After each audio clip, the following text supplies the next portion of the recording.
In the wake of the European Court of Human Rights landmark judgment Bayatian versus Armenia, the Armenian government not only released imprisoned conscientious objectors, but began offering alternative civilian service.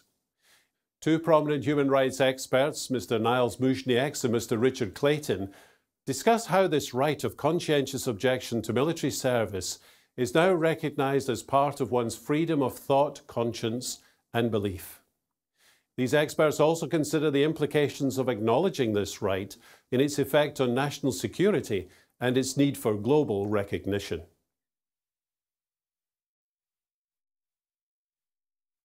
Well, the current standard, I think, was enshrined in the Bayatian against Armenia judgment of the European Court of Human Rights, is that under Article 9 of the Convention, freedom of thought, conscience, and religion, there is a right to conscientious objection. And if somebody's beliefs prohibit them from doing military service, then forcing them to do this service is a violation of their freedom of religion, belief, and conscience. The most important development has been the Grand Chamber decision of the European Court of Human Rights in relation to Armenia.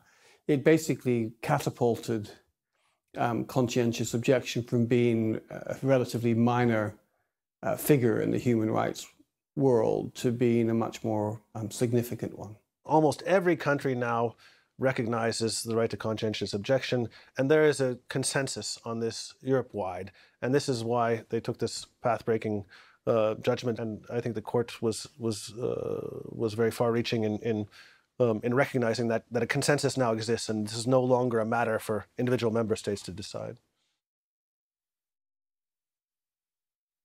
Human rights does not harm one's security, but enhances security.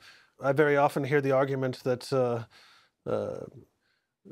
implementing human rights is dangerous for security. I think we're seeing this now with the surveillance issues. We're seeing this. We saw this with conscientious objection.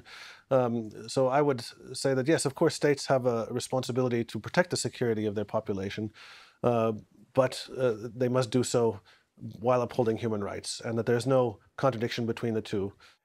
And ultimately, that issue and how it plays out is decided by balancing the individual's rights against the rights of the community, the interests of the community, and coming to a proportionate balance. Clearly, there has to be scope to reject the invitation to be conscripted. There has to be space to act for an alternative. And that has to be done in a way which is provides some protection for people with rights and views. And I think that what we see now is as a dialogue works. Dialogue can lead to positive change, and that change does not harm anybody's security. It doesn't reduce anybody else's rights, but that it's good for Armenia and it's good for Europe.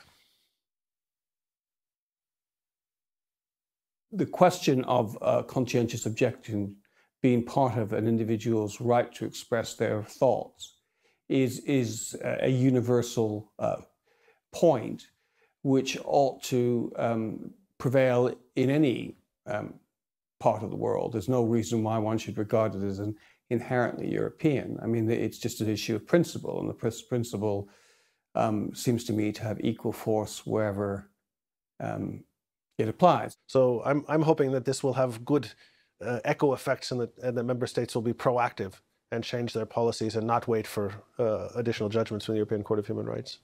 The Bayatian judgment certainly indicates that any country has to rethink the way it addresses these things. The viewpoint of the international community is clear.